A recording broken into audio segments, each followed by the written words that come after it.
Hi, Fred from Bosch here. In this video, I'll be showing you what to do about 2011 and 2012 Ford F-Series Super Duty vehicles with a 6.7-liter diesel engine that may present a rough running condition or have a misfire condition. When diagnosing this condition, you can use a scan tool such as a Bosch ADS625, which may give you any of the following codes.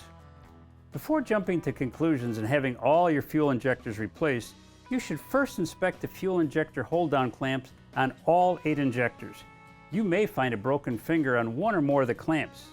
A broken clamp will result in an injector not being properly sealed, which leads to the injector not working correctly.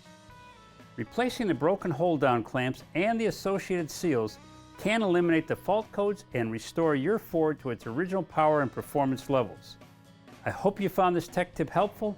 I'll see you next time on Fred Talks.